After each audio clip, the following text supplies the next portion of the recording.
Hello everyone, my name is Krishna. इस lecture में हम कुछ प्रीवियस ईयर क्वेश्चंस देखते हैं सेकुलरिज्म के। क्वेश्चन नंबर 11 जो यहाँ दिख रहा है, how do the Indian debates on secularism west से कैसे डिफ़र करती हैं, ये क्वेश्चन पूछा है। Question number 18, how the Indian concept of secularism is different, discuss करना है। यहाँ 10 नंबर का पूछा है, उसके बाद यहाँ भी पूछा हुआ है। तो इस लेक्चर में कुछ तो पॉइंट्स मैं आपको ऑलरेडी समझा चुका हूँ। यहाँ पर हम कुछ समझने की कोशिश करते हैं। सबसे पहले तो हमें डेफिनेशन से उठाना है। Definition we have to tell clearly कि secularism means clear separation of state and political institutions from the religious institutions. कैसे भी हो, चाहे वो पॉलिटिकल डिग्नेटरीज हों और पॉलिटिकल इंस्टीट्यूशंस और रिलीजियस डिग्नेटरीज, रिलीजियस इंस्टीट्यूशंस, उनका आपको क्लियर सेपरेशन करना है। इंडिया में जो अभी सेकुलरिज्म के कॉन्सेप्ट का इवोल्यूशन है, कॉन्स्टिट्यूशनली आपको 42nd कॉन्स्टिट्यूशनल अमेंडमेंट एक्ट से आया, ठीक है, जहाँ कॉन्स्टिट्यूशन ने प्रियम्बल में ही कह दिया कि हम एक सेकुलर स्टेट हैं। तो जैसे कि हम बात कर चुके हैं, सर्व धर्म समभाव, ठीक है, सबके लिए एक पॉजिटिव वे में बात करता है। तो इंडिया का पहले हम यहाँ पर कुछ बातें समझते हैं, फिर इवोल्यूशन के टर्म में हम समझेंगे कि क्या दिक्कत है मेन, ठीक है। तो पहले हम ये देखते हैं कि इंडिया का जो कॉन्सेप्ट है, एक तो आपका 42nd अमेंडमेंट से आया। जो वेस्ट का जो कॉन्सेप्ट है वो आपका रिनाइसा के बाद आया था, जो पुनर्जागरण का काल है उसके बाद आया था, आफ्टर डार्क एजेस, ठीक है। तो इंडिया में पहला पॉइंट ये हो गया। दूसरा पॉइंट ये है कि जो इंडिया में है, रिलीजन हमेशा स्टेट को सपोर्ट करता है। हमेशा स्टेट ने रिलीजन को सपोर्ट किया है और रिलीजन को स्टेट ने सपोर्ट किया। आप किसी भी रिलीजन में देखो, चाहे आपका एंशियंट टाइम पर हिंदू रूल हो या फिर उसके बाद बुद्धिज़्म और जैनिज़्म दिखे या फिर आपको मुस्लिम रूल दिखे, वहाँ रिलीजन और स्टेट कभी सेपरेट नहीं हुए। रिलीजन ने अपने आप को इवॉल्व किया और स्टेट ने अपने आप को इवॉल्व किया। वेस्ट में क्या था, डार्क एजेस में इतना ज़्यादा दिक्कत हो गई थी कि चर्च को क्लियर सेपरेशन देना पड़ा, ठीक है। तो नेवर, ये कभी आपके कोऑर्डिनेशन में नहीं थे, ठीक। जो तीसरा पॉइंट इंपॉर्टेंट है, इंडिया में जो सेकुलरिज्म है आपका पॉजिटिव है, यहाँ पर आपका नेगेटिव है, मतलब मानता ही नहीं है। वैसे यहाँ पर जो रिलीजन है वेस्ट में, that is matter of personal choice. India में प्रोफेशनली भी लोग अपना रिलीजन दिखाते हैं और पब्लिकली भी दिखाते हैं। यहाँ इंडिया में क्यों ज़रूरी है, क्योंकि यहाँ पर बहुत सारे रिलीजन हैं, 1 2 3 4 प्लस, मतलब 6 7 तो मेजर रिलीजन है, plus infinite number of small religions हैं, माइनॉरिटीज़ हैं, रिलीजियस माइनॉरिटीज़ बहुत सारी छोटी छोटी। I am not talking about जो मेजर रिलीजन्स के माइनॉरिटीज़ हैं, आई एम टॉकिंग अबाउट जिनके बस 100 लोग या 200 लोग, ऐसी काफ़ी कम्युनिटीज़ हैं, ठीक है। साथ में कुछ ट्राइबल रिलीजन्स हैं, एनिमिज्म है, ये काफ़ी चीज़ें हैं।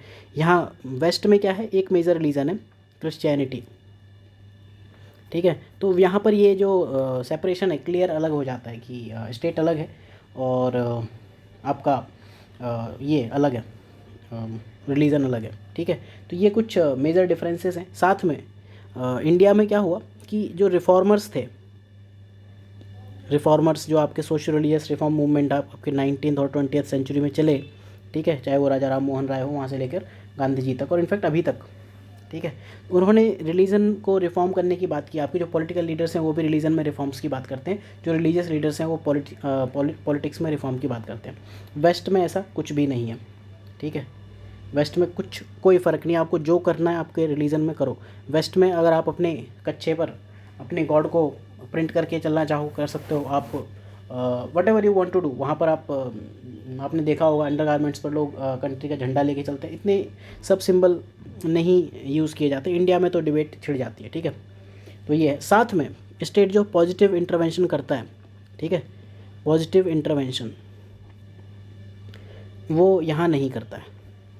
जैसे यहाँ जो भी रिग्रेसिव इंस्टीट्यूशंस हैं, ठीक है, रिग्रेसिव प्रैक्टिसेस या डेरोगेटरी प्रैक्टिसेस, जैसे अनटचेबिलिटी, ठीक है, सती प्रथा, पर्दा प्रथा, ये सारी चीज़ें हैं। यहाँ पर इनको स्टेट ने खुद आगे बढ़ के रिमूव किया, इनके अगेंस्ट काम किया, उनको पनिशेबल ऑफेंस बनाया। हालांकि ये आपके रिलीजन का पार्ट थे, ठीक है। रिलीजन में दोनों चीज़ें होती हैं ना, प्लस और माइनस। तो स्टेट ने कहा प्लस चीज़ों को तो ठीक है आप चलाओ, लेकिन नेगेटिव चीज़ें हम ज़रूर ख़त्म करेंगे, चाहे वो आपका अभी ट्रिपल तलाक का मुद्दा हो, चाहे वो अभी शबरीमाला इशू हो। हर रिलीजन में स्टेट ने कहा हम इंटरवीन करेंगे। अगला जो इंटरवेंशन एक्सपेक्टेड है दैट इज़ यूसीसी। लेकिन अब वहाँ इश्यूज़ क्या आएंगे कि एक major culture, major religion India का उससे जुड़ा हुआ है, तो वहाँ पर आपको थोड़ा ध्यान देना पड़ेगा। आप इतने ईजिली वो इंटरवेंशन नहीं कर सकते हो। ठीक, तो ये कुछ मेजर डिफरेंसेस हुए। यहाँ उनको कोई फ़र्क नहीं पड़ता, आपको जो करना है करो।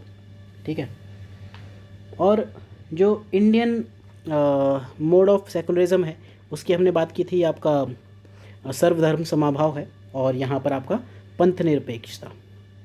ठीक है, पंथ निरपेक्षता। ठीक, आपको कोई मतलब नहीं, यू नेवर नो कि आपका क्या मतलब है क्या नहीं है। जैसे यहाँ पर इंडिया का जो रिलीजन है वो आपका मेनली एक चीज़ पर है, और यहाँ जो रिलीजन है 3 मेजर चीज़ों पर, फ्रीडम ऑफ रिलीजन। ठीक है, आपको फ्रीडम है, दूसरा इक्वल सिटीजनशिप है, EQU इक्वल सिटीजनशिप, तो सारे रिलीजन को इक्वल सिटीजनशिप मिलती है, आप अपना फ्रीडम प्रोफेस कर सकते हो। साथ में सेपरेशन है। ठीक है, separation of religion and state. Historical legacy obviously उसमें है, इंडिया की हिस्टोरिकल लीगेसी अलग है, वहाँ की अलग है, तो इसको हम अभी इवोल्यूशन वाली चीज़ में बात करते हैं। इंडिया में जो थर्ड वाला पॉइंट है, this is not applicable. Freedom of religion है, सिटीजनशिप मिलती है, लेकिन separation of religion and politics नहीं फॉलो होता है। ठीक है, वेस्ट में क्या कहते हैं कि individuals right to pursue his or her own religion, that is fine, आप अपना कर सकते हो। ठीक, फ्रेंच कॉन्सेप्ट ऑफ सेकुलरिज्म की अगर हम बात करें तो वो कहता है एब्सेंस ऑफ गवर्नमेंट इंस्टीट्यूशंस। यहाँ आप क्लियरली जहाँ आप आते हो, एक्चुअली वो डायरेक्ट फ्रेंच कॉन्सेप्ट ऑफ जो आपका सेकुलरिज्म है वो क्लियर कहता है there should be absence of governmental institutions in religions. साथ में there should be absence of religion in government institutions and schools. India में तो ऐसा नहीं है।